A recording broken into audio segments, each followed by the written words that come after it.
Forever in the history of time. I know Zoom's little announcement of recording is so funny now. Good morning. Thanks for being patient. Yeah, we had some fun with technology this morning, but we are getting started. So we're going to wait a minute for some of our Zoom attendees to pop in, and I'm going to go ahead and connect us so we're live on Facebook. Good morning. Good morning. I love seeing the familiar faces, so thank you for coming today.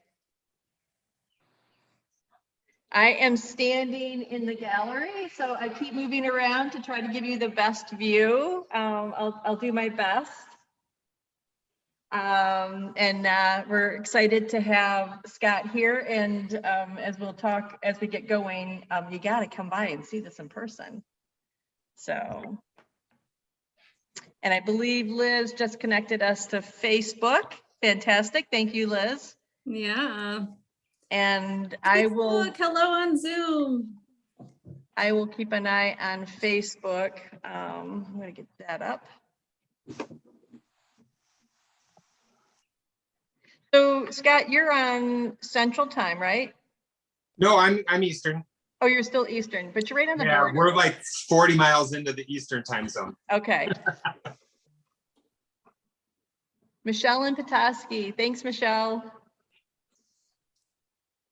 And hi, Christine. I'm glad to see you here. We saw each other in person last night in the galleries, which was really exciting. Getting back into that mix of in-person and keeping the virtual going. Well, welcome everyone. I know we're starting just a few minutes late this morning. Thanks for your patience as we dealt with a little bit of technology hiccups on our end. So sorry about that, but so glad you're here. Just to get us started, I'd like to say I am Liz Erlewine, Visual Arts Director from Crooked Tree Art Center, Petoskey. And with me, as always, is my wonderful co-host, Christy Wodak. Christy, you want to say hi? Hi, everybody. Good morning. And I am again, I have to keep moving around. I'm standing in the gallery, so you get a little teaser of what you can come and experience in person. So good morning. I'm really excited for our conversation today. We have our special guest, Scott Leipski, who is joining us from the Upper Peninsula of Michigan. So we're really grateful to be able to share this virtual space. Scott came down and joined us for the exhibition installation and a small gallery tour. So I hope some of you had a chance to see that and experience that. By way of introduction, I just want to let you know how I came across Scott's work and why we have it in this current solo show in Traverse City. And then we'll turn it over to a conversation with Scott and find out what's going on in his studio and a little bit more about his creative practice and what influences and goes into his work. So I came across Scott's work through a juried ceramic exhibition that we did at Crooked Tree Art Center in Traverse City. This exhibition was juried by Sigrid Zahner from Purdue University, and Scott had 3 pieces, I think, that in that show, all phenomenal pieces, and one of them ended up taking the first place prize. Christy and I were both very enamored with Scott's work. It's playful, it's creative, it's contemporary, it's thought-provoking, and I really just wanted to see more. So we were really thrilled with our conversations with Scott. Scott did a demo in Traverse City, and I'm really just excited to share this work with you now today, and to get to talk to Scott a little bit more about his own creative work. So Scott, you want to go ahead and say a quick hello? Sure. Hi, everybody. How you doing? And I'm just going to throw in, when Scott delivered his work for that first exhibition, I just knew there was something that I needed to get more of when he came in, and we stood there, and I think Scott, and you can correct me if I'm wrong, I think we talked for almost 2 hours, literally like at the door, and I couldn't get enough, and I am so thrilled that we have this. And then I did have a bonus weekend with Scott when he came down to install, and we got to hang out a little bit in a social way, and it was fun. You're a very fun person, and it shows in your artwork. So. Oh, thank you. I try. You know, it's so easier. It's so much easier to be nice than be a jerk. So, you know. That's good. We're grateful for it. So. So I guess just to get us started a little bit, Scott, you can let me know. I've got a bunch of images I can screen share, and Christy's there in the gallery, so she can show some in-person examples of the work. But just to get us started in the conversation, I wonder if you could tell us a little bit about how you got started in your creative practice, how you got started working in ceramics, because you had a whole big career before focusing on this, right? So can you let our attendees know a little bit about that? Sure, absolutely. So I was a retail sales manager for 30 years of my life. Right out of high school, I did a little stint in a VOTEC, and I took some cooking classes. My father was a chef, and I think like a lot of kids, we kind of do what your parents do because it's comfortable. And that didn't work out. I wasn't a good chef, and I wasn't loving life, and I got into retail. And I was in retail management basically for 30 years, and it was unfulfilling. I did not make me happy. And you know, when I was at the VOTEC, I had taken some art courses, and art turned into a constant conversation with me. I was always seeking it out. I was always looking for something to make. You know, there was always a project on the table. There was always paint on the floor. I mean, I've tried everything from painting and printmaking and lino cuts and photography and just everything. And it always kind of came back to ceramics and sculpture, or I should say sculpture in general. Ceramics was the first vehicle. And so then finally got to the point where I was fed up, and worked it out with my support system, the people in my life. They really helped make my art career, my art adventure happen. And so I took the plunge, and I decided to work in ceramic.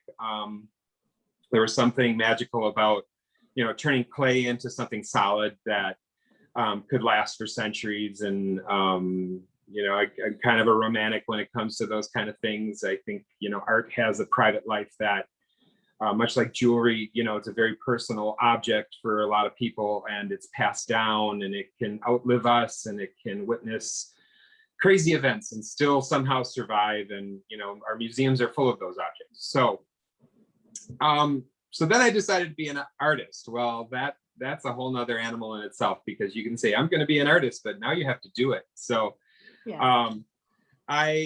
I started exploring, and, you know, everybody that I spoke to and everything I read, and I read a lot, what said, you know, do what you love, do what inspires you, make art for yourself. And so I just started with hand building. I knew I didn't want to be a potter. Absolutely nothing wrong with potters. I think the work is beautiful, but it just isn't the kind of discipline that I wanted to chase. And I wanted that more sculptural aspect. So just through serendipity, somebody had said, oh, hey, there's somebody selling some vintage ceramic casting molds. And I went and picked some up. I think I spent $200 and bought like a 10-foot U-Haul full of molds, just mismatched, you know, grab bag. And so unlike other artists, like a painter, or, you know, might find a landscape and then paint that landscape, I was set with a pile of stuff that I kind of needed to back into. It was kind of like, how am I going to make something out of this? And very quickly I realized that a lot of these molds contained the iconography of my youth, of my childhood, of my teenage years.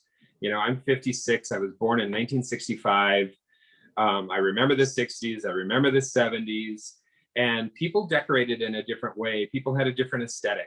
You know, many of you can probably remember grandma's, the corner of grandma's house or your aunt's house, that there was a ceramic dog and puppies in the corner, and you were not allowed to go near them or touch them.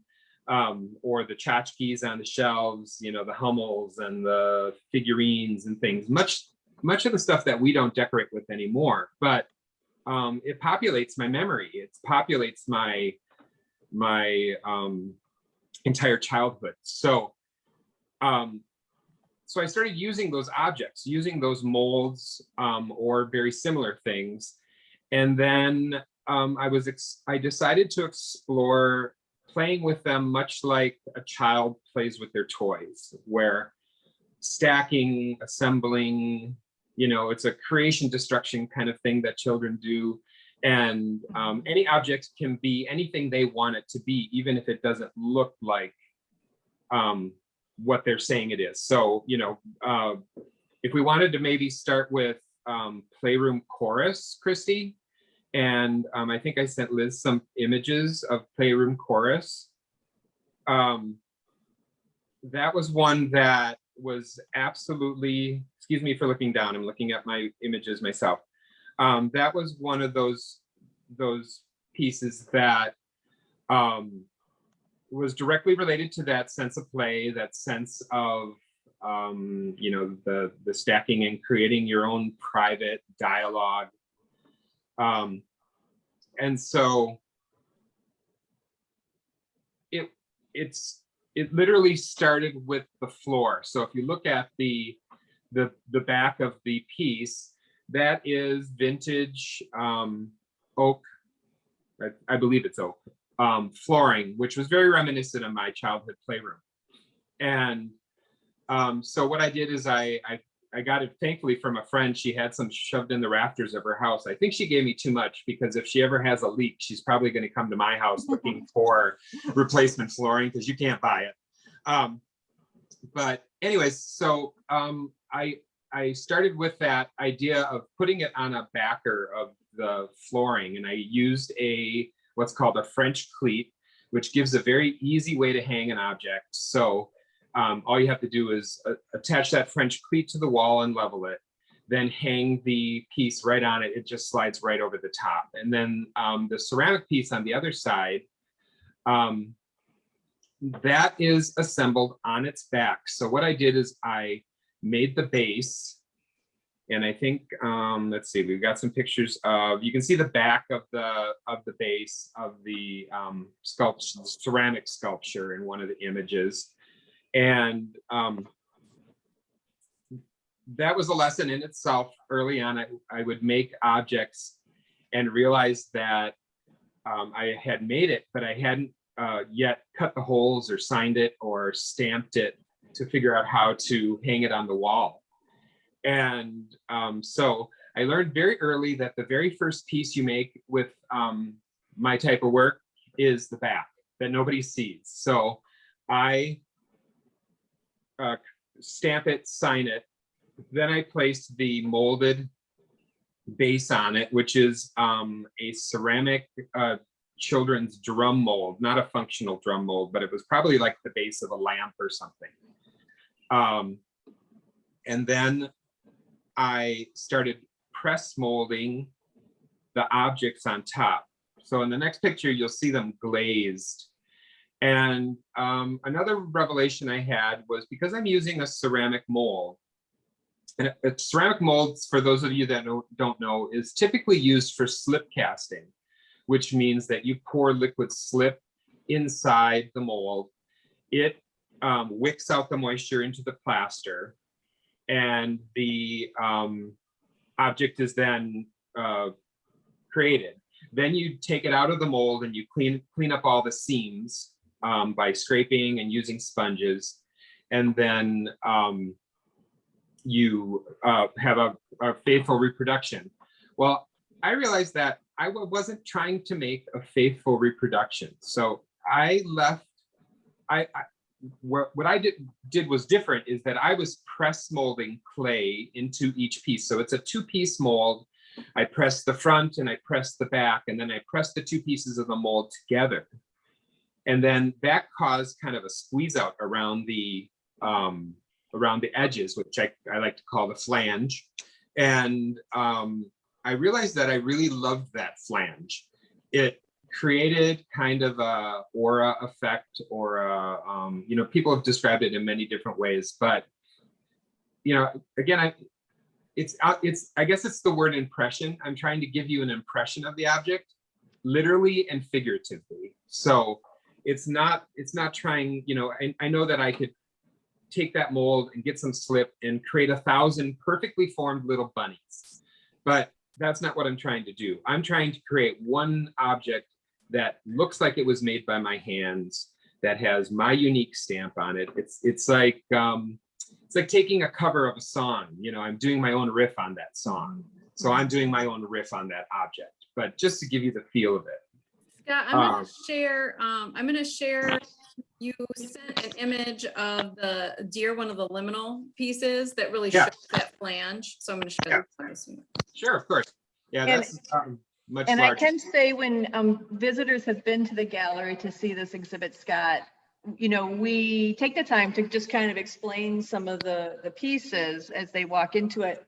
And that flange actually really helps them get a visual of how this has evolved. And so I think in many ways, and I respect that you are not trying to fool anybody who's looking at your pieces, but it takes it to another level. And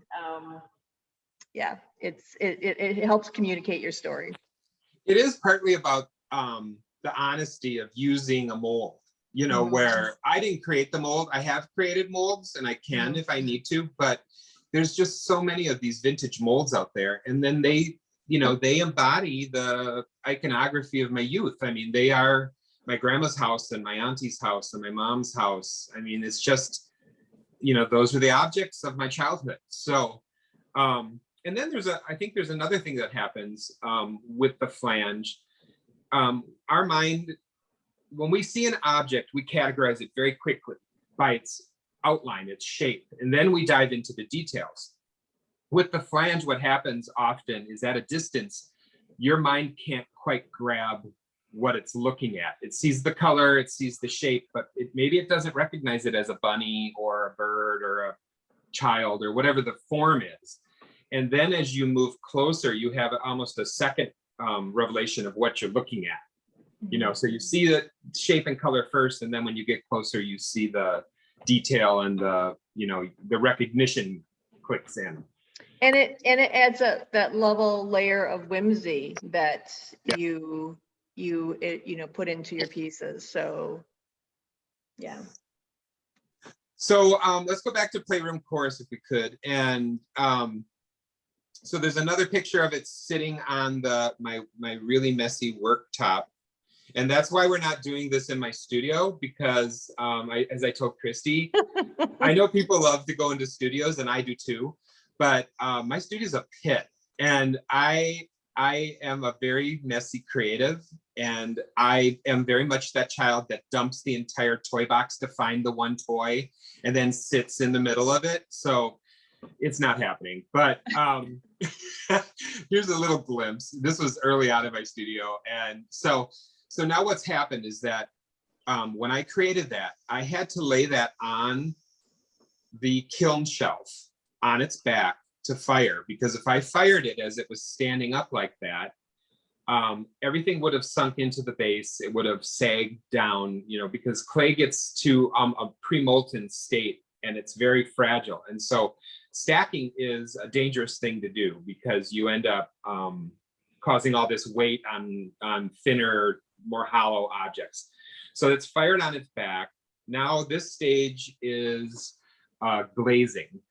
And I often, this is the part where I probably swear a little bit to myself, because I have to get between everything. And so it's much like playing Operation, and you can't touch the lines on the sides, because the glazes are so fickle that if you just get one little drop in the other glaze next to it, sometimes it'll bloom or create a black spot because they're not happy together, or it'll just put a red dot on a yellow field or whatever, you know.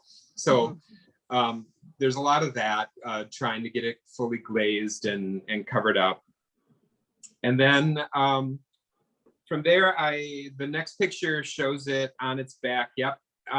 So now you can see actually in the pony on the drum, there's a little red spot. That is a little fleck of glaze that flicked off the fish, the koi fish there, but that wasn't a problem, because what I ended up doing was flocking the base. So another thing that I've been experimenting with, which there are a few ceramic people that do it, but not a lot. I use flocking, which is, if you remember when you were a kid, if you ever had Easter bank that was given to you, or sometimes Christmas time, you'll get little fuzzy objects. So it's rayon flocking that's chopped super, super, super, super fine.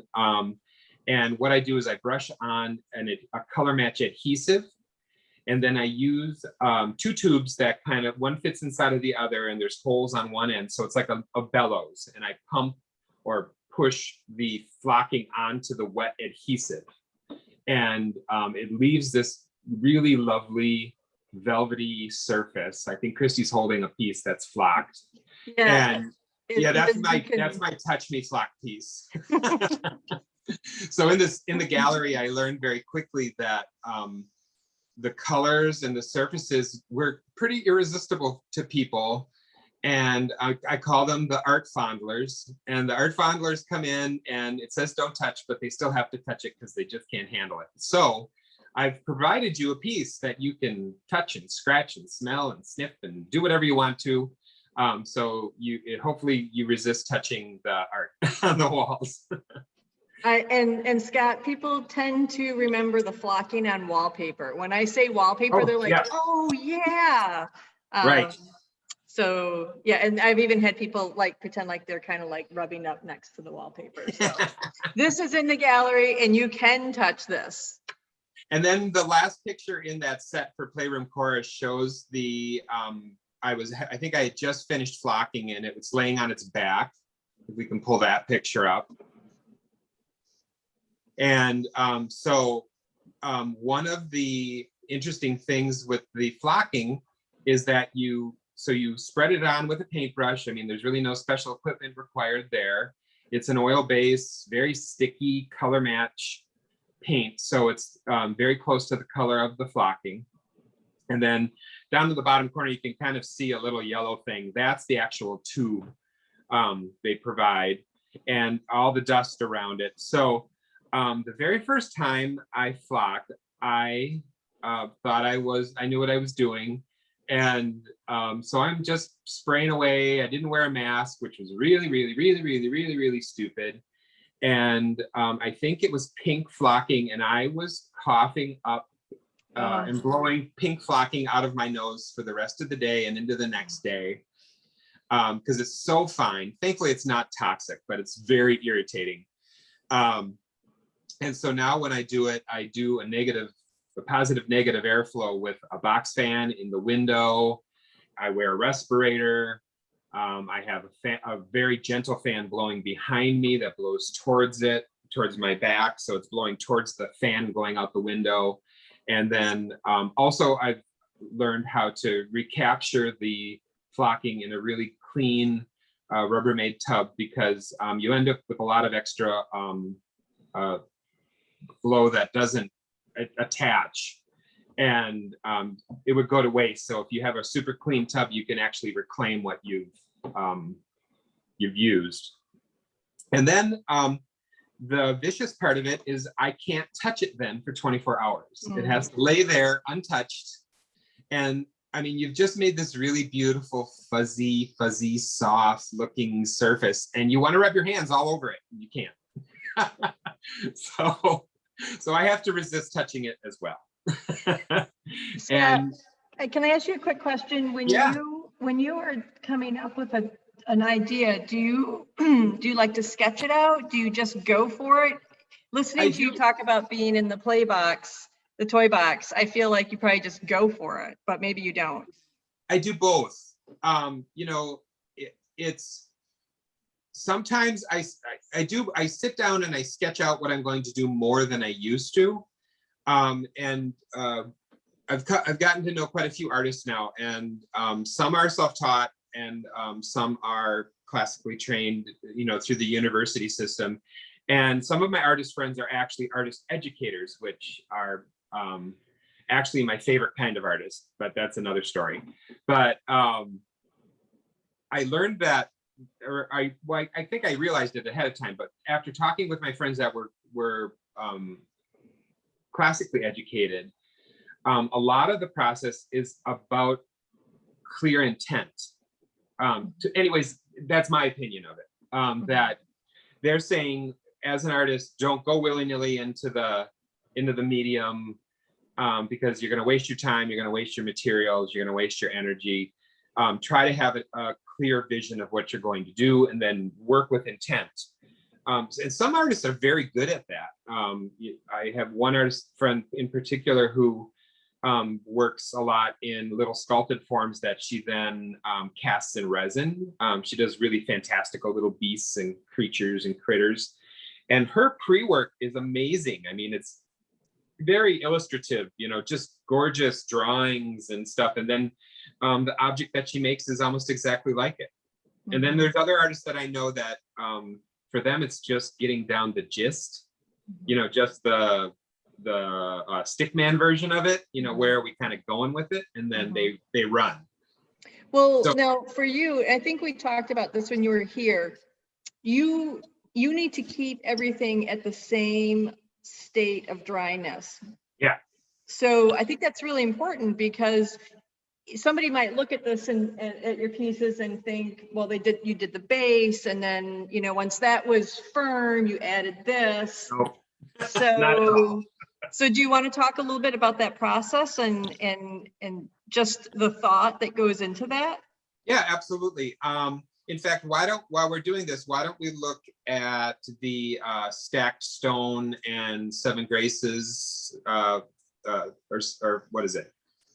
7 sins, 3 graces. That's a good, I don't even remember my own titles anymore. That's a good example of kind of that whole process. And also I'll share a little secret in the process of that. We love a secret. I do love a secret.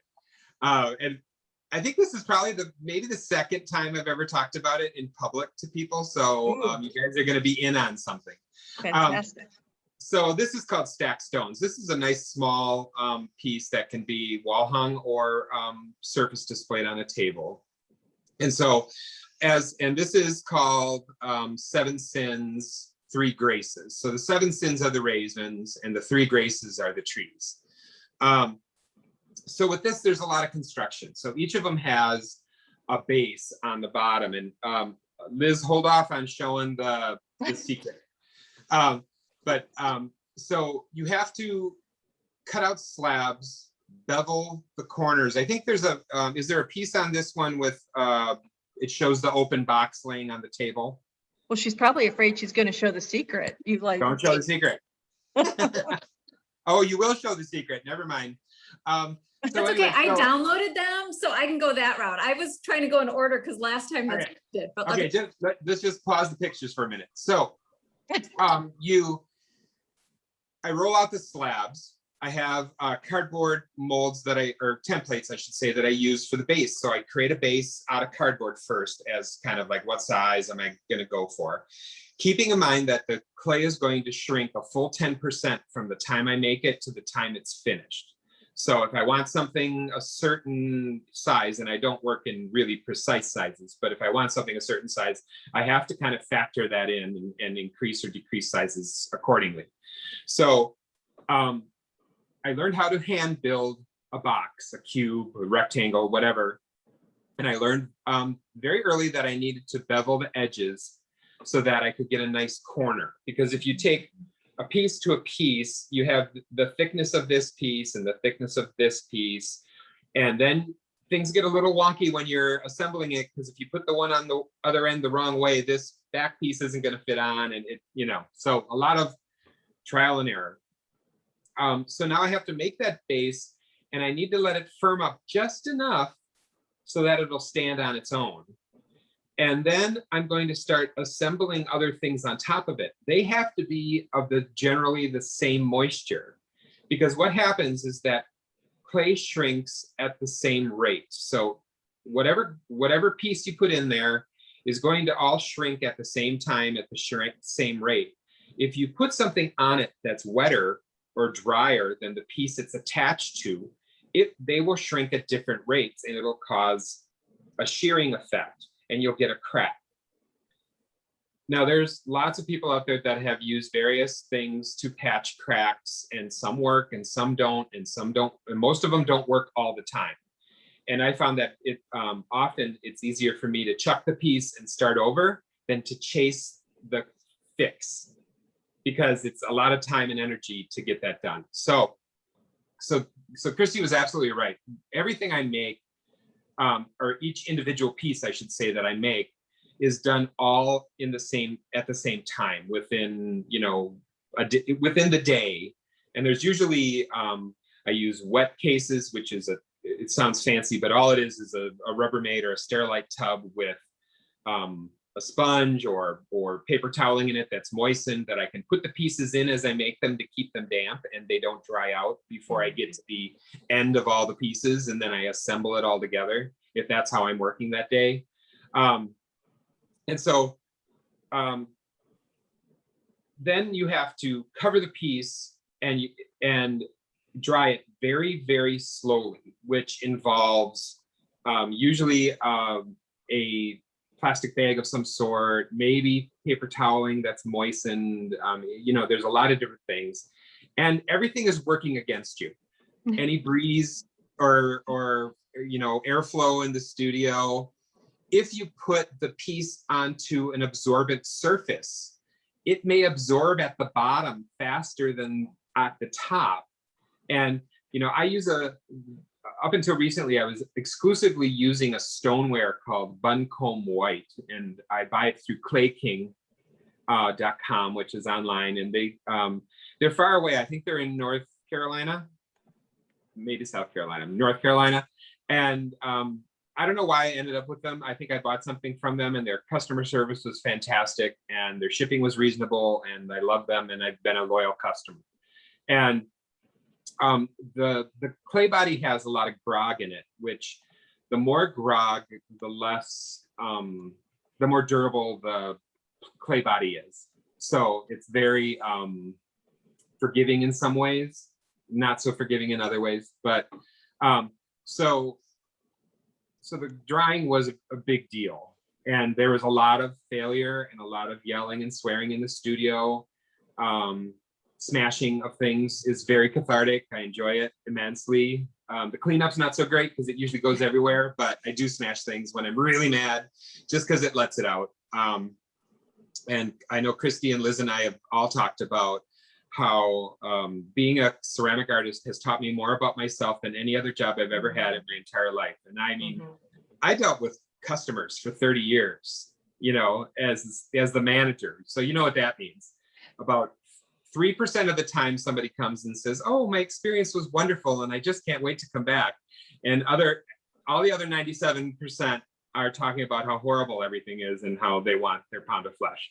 So it's just, but clay has taught me more about me as a person and my, about perseverance, about the ability to learn from my mistakes, how to listen to a mistake, which, you can get mad and smash and stomp around, but if you don't really take the time to think about why this happened and what I did or didn't do, or what the clay did and didn't do, and really think scientifically about what you're doing, then you're really missing this really great learning opportunity.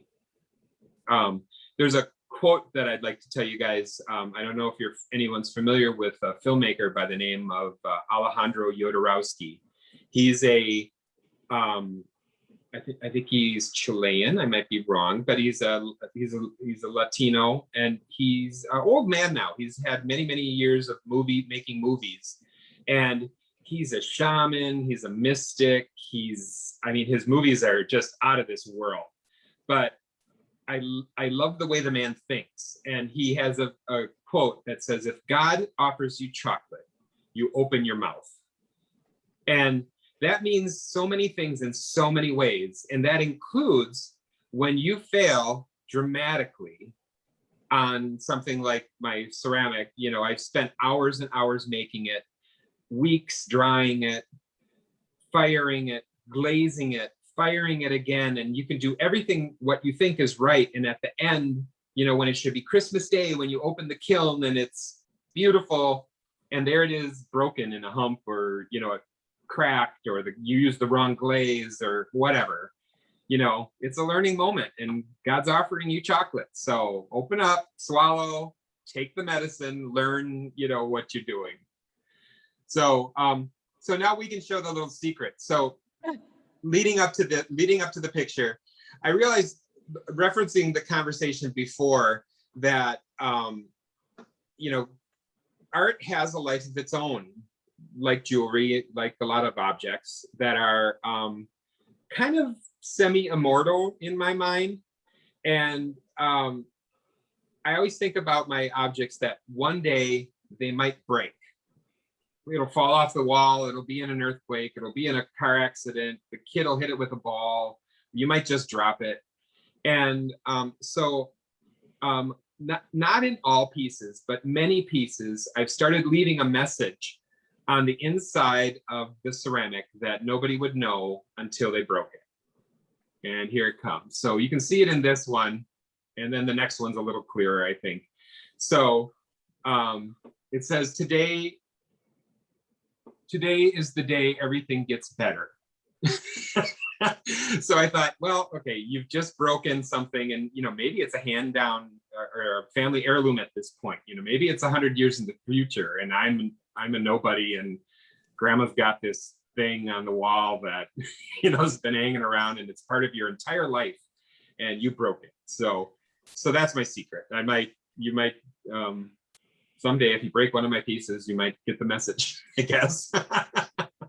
So do you do that? I really love hearing all about this and thinking about it in relation to the content of your work. I mean, I know I've thought about this before, but just in the context of this conversation, I'm really excited about thinking about how ceramics is such a fitting medium for you, with what you're expressing, through the content of your work. This idea of these found pieces of history, the fragility of them, what we get by that loss and that gain. So just beautiful. Yeah, thank you. It's it kind of has gone back to the very first stuff I made, which is very different from I guess the two Raven pieces that we showed were probably closer to my original series or my very early work.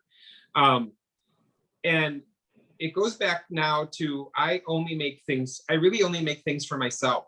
I don't make things for other, I certainly make things for other people, but when I make something, I make something I would want, that I want to put on my wall, that I want to live with. I really am not trying to chase what I think people want to buy or what people want to collect.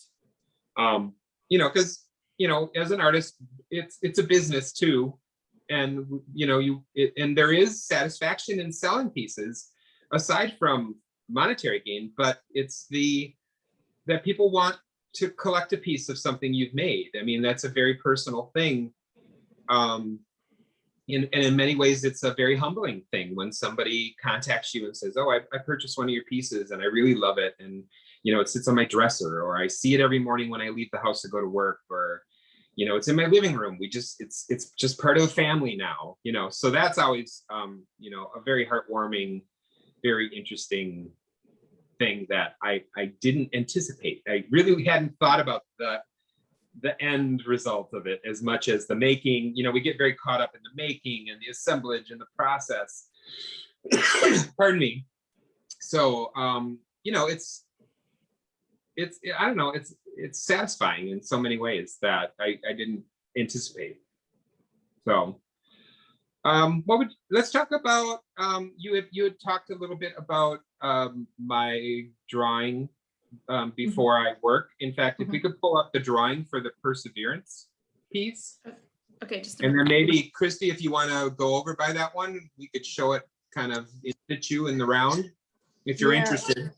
I'm a little bit tethered. Oh, so... you're okay, never mind. That's okay. We don't need to.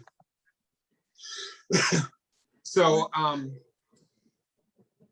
Perseverance, it started with this doodle. And I do have sketchbooks. They're also much like my studio. I rarely share much in there because I don't really do the drawings for anybody else but myself, usually to capture an idea or a gist of something. Some are a little more elaborate. Many are, like I referred to before, kind of stick figure assemblages that just, all I need is to get that thought down. And that's what this kind of was, you know, doing a basic shape. And so where this came from was much like the talk about it, of failure. I was getting to a point in the studio where I was starting to get a little bit of acumen. You know, I was starting to learn my materials more and learning what I could and could not do, and starting to be less precious about the loss of the materials, which is hard because it's a financial loss. You know, materials aren't cheap, and I'm not in college where I just pay a fee and, you know, unlimited materials rain from the sky. And so perseverance is literally about that persistent failure, you know, where I think in the early days, I probably had a 50 to 60% failure rate of everything I made. So imagine spending all that time and then half of what you make doesn't make it. And then as it went on, then I started doing, you know, better. So if we go to the greenware part of that, where it's unglazed, the next one, if we could. Yep. So that little fella is me, I guess. And so this is in a way self-portrait. And the figure is a mold that I did make. It's from a 1930s, 40s cellophane toy. So it's a vintage toy. And it is so impossibly thin. It is like eggshell. And it's painted. And so I learned that on eBay, I could find a lot of objects that kind of represented my youth. And it was interesting because up here in the UP, I learned that there are some antique stores, but there's not a lot in them. And what is in them tends to be really durable stuff. You don't find the ephemera like you find in cities, like when I lived in Milwaukee and Chicago. And so, pardon me, eBay became my resource. And so I'd order these lots of different toys from Japan, toys from China, you know, vintage bags of miscellaneous stuff. And so this was one of those. I got a little grab bag of vintage things. And I just loved the figure, his little hands in his pocket, his kind of self-satisfaction as he stands on top of that pile of those incarnations of failure. And you know, he's overcome the obstacle. So then I guess we can go to the finished piece. And I believe inside of this piece, it does also have the statement that today's the day everything gets better. And so then what I did is I used a hump mold, which is basically a bowl that I poured plaster inside of and then pushed out the plaster. So now I have a plaster hump. And I used that to create the body. And then I cut it off and put the back and the bottom on it to, you know, create a kind of a bubble. And then before I pierced it, because in ceramic, you have to pierce hollow objects so that the air can get out. Otherwise, it will explode, and often explode very dramatically inside of your kiln and destroy other things. And that's from the voice of experience. I wait, and when it's still wet, I textured, pounded, hammered. I used foam, I used wood, I used all kinds of things to kind of give it this rocky texture. And then I used a white glaze and a black underglaze that was thinned out almost like a wash so that it would settle in the cracks and crevices. And then the glaze fluxed over it and gave it kind of this nice satin. And then the orange is just a orange satin glaze. I found that Amico, which is a glaze manufacturer, makes a line called Potter's Choice. And it's a cone 5, cone 6, which is the range of my stoneware.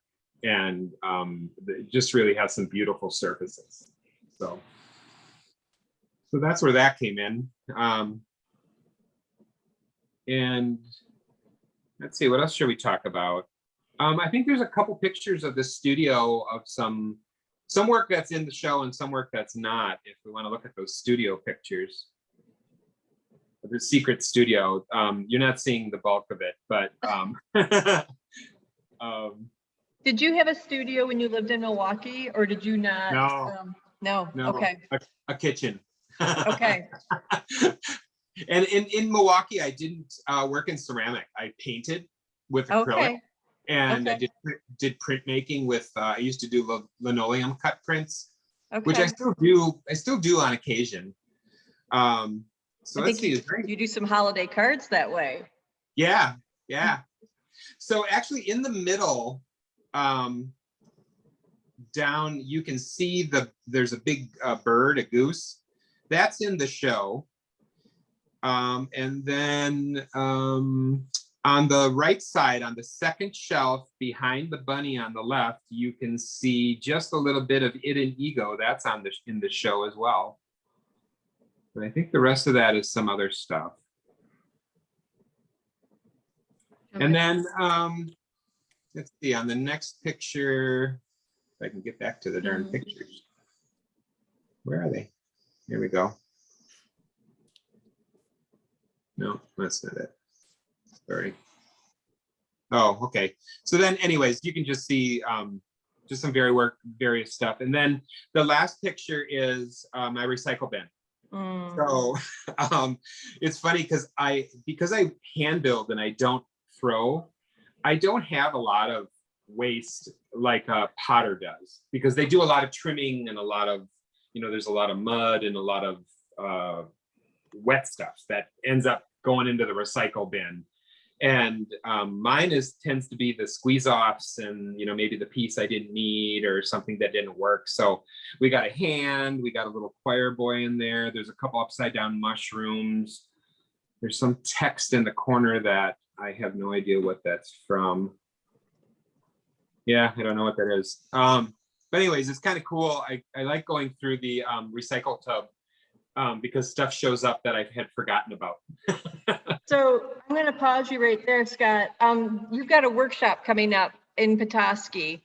Yes. And the project that you're going to be teaching, that hand that we just saw in the recycle bin, is that the same mold that you were going to use for that workshop? I didn't bring that mold, but we were going to attach some other objects. So it would probably be a kin work, something that was similar. Okay. When I saw that hand, so I just put the link for that workshop in the chat. There are only 3 spots left. So if you're watching this in a recording on Facebook Live, or if you're here, that's a decision you're going to want to make sooner rather than later. And if maybe you want to go to some other pictures, if I can get up for a minute, I'll grab a couple tiles. Oh, fantastic. I was going to be prepared, but I was unprepared. So I'll grab some tiles and we can just kind of look at just some examples of the tile work that we're going to be doing. That'll be fantastic. Sure. Absolutely. So what I'm going to do then is pull out, this is going to be a mix of images of some of the in-process work and finished work for those of you who haven't had a chance to see the exhibit in person. So here you can see how Scott has also experimented with printing glazed designs onto the pieces. So there's really, when you walk into the space, and I don't know, Christy, if you can look, kind of pull over your left shoulder to the works over in the other side, you can get a hint of the mix of glazed surface textures and patterns and colors, really highly influenced by some of those kind of retro visuals from the past in a really fresh and contemporary way. Let's see, here's another piece where you can see where those patterns come in. So I won't speak for you, Christy, but when I started to look at Scott's work and think more about it and decide to invite him to do the solo exhibition, what I was really moved by was this almost collage assemblage approach Mhm. with he's building that work. Mhm. And the way that there's just this layered history that we build by those found objects mixed with the colors and patterns and textures. Yeah, I agree. And, you know, he's so thoughtful in the intention. There's a lot of thought that goes into the pieces and what they mean, not only to him, but maybe to our society and our culture at a different time period. So, and there's a lot of mythology. I mean, he really ties in so many different layers to his pieces. And Scott, I know we only have a few minutes left, and I definitely want to see an example of those tile pieces, but I am going to ask one question before we run out of time. Okay. As I've gotten to know you and gotten to know your work, I'm just really interested in how you relate to these objects as objects, and you know, knowing your background in retail, but the preciousness of these objects, but then also your willingness to say, you know, they're not going to necessarily last forever. Like, Right. how do you relate to them as beings? I guess Oh yeah, you know, that's what I'm thinking. as I've gotten older, it's funny. I've just had this conversation with my sister. You know, you have relatives that pass away that are close to you, and you end up cleaning out houses, and you go, oh my God, this thing, you know, that we lived with, I forgot about this, and we realized how sentimental we really were with these objects, and how even in our conversations amongst each other, we were referencing things that, even though we had individual separate experiences, they were still mutual. You know, we were connected through that object. And so I find when I have a show and I'm there with people, I like to listen to them talk. You know, maybe I'm standing a little bit back, and it's not that I'm looking for praise or anything like that. I want to see if they have that similar memory, you know, that object yanks that string in their mind, and they go, oh my God, my mom had one of these on the thing and we couldn't touch it, or, you know, it's always these things. And so there is a mutual reminiscence that happens, and it's pervasive. So you have to be, of course, you know, certain ages react differently, but there's this mutual thing where even though we live different lives, different households, we never connected, and now here we are in front of this object, we're having very similar conversations about those pieces. And so I don't know, that's what I find precious about it. And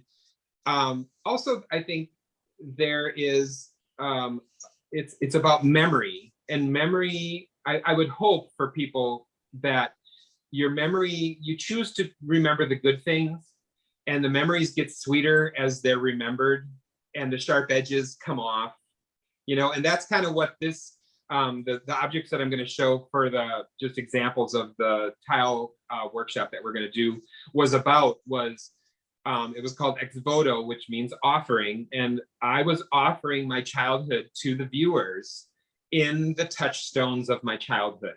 And so while I talk, I'll just hold one of these up, and so you can see the background is painted in the greenware, which means the clay is wet, and I created the scene. Then I added the hand, so now that's the offering, that's the ex voto part of it, and this is the votive, the little object, which would have been a little colonial dude, which was a tchotchke in the home, you know, of somebody. And so, and then the glaze looks like it's melting around the hand. So I thought of the offerings as candy in a child's hot hand melting. And I think much like our memories, as we get older, they melt a little. We remember them, and we choose to make them sweeter. It's why when you talk to somebody, you know, like my grandmother or something, and my dad will say, or my mom would say, oh mom, that's not how it happened. And she'll say, yeah, but that's how I want to remember it. You know, so you are taking these objects and making, or these memories, these bites in your head, making them into sweeter, more pleasant memories. Because as human beings, we have to be optimistic to survive. We have to have hope. And so that's what I would like to think that I'm giving is that those sweeter memories, that hope. So in the class, we're going to be doing some techniques. This one is used with cutting paper and doing layers of different colors, and then you peel the paper away. This one, which is a favorite, I love this little dog. Get the shine off. But again, his memory is melting.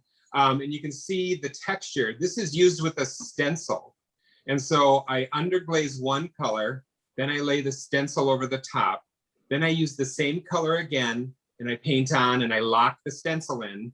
Then I paint another color over the top and peel the stencil away, and it makes these beautiful clean lines.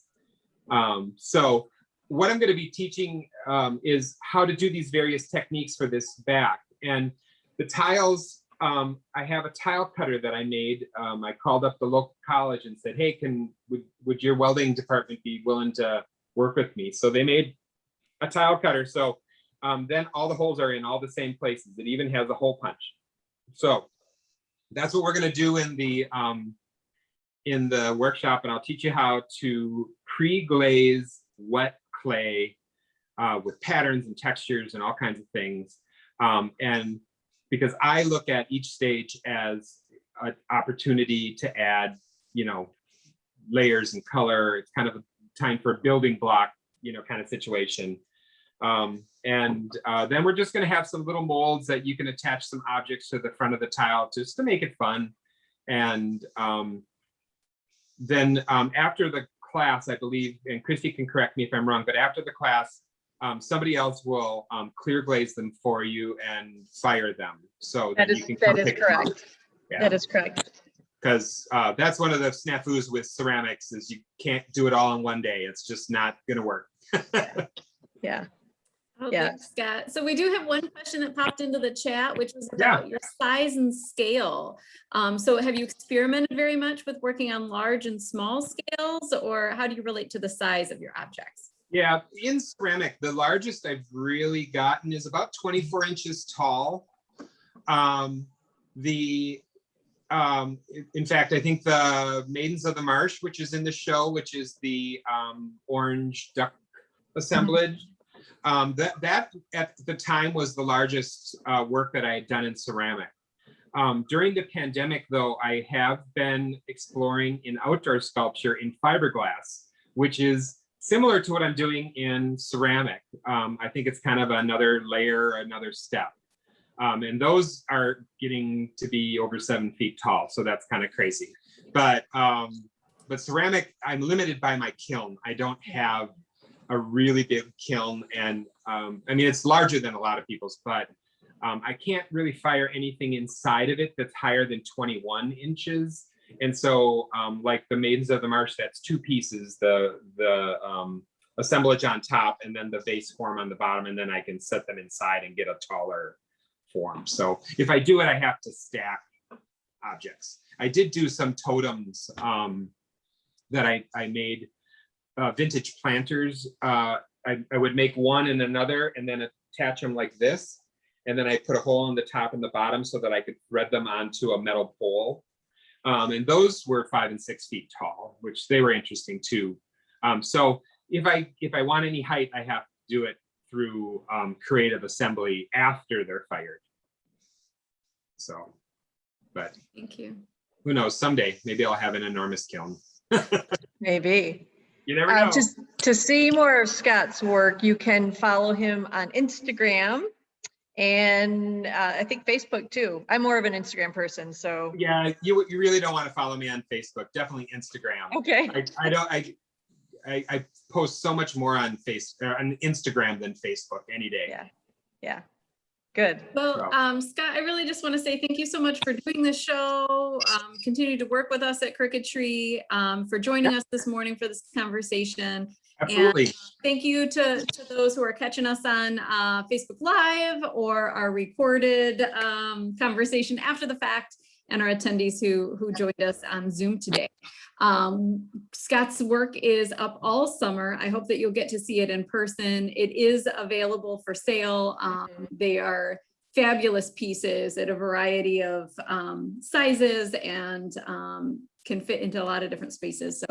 So come and support Scott and this amazing work. Yeah. So, and just another little note, we will be open late a week from today on Friday the 25th. So if you can't come during the day when we're open, you can come and check out the exhibit next Friday from 5 to 7 p.m. All right. All right, All thanks. right. I think that's it. So thank you Thanks, for coming, everybody. everybody. It was good to see you, Scott. And I Yeah. hope to see you, some people stop by to see the exhibit in person. Take care. Thanks. Thanks, Bye. bye-bye. Bye.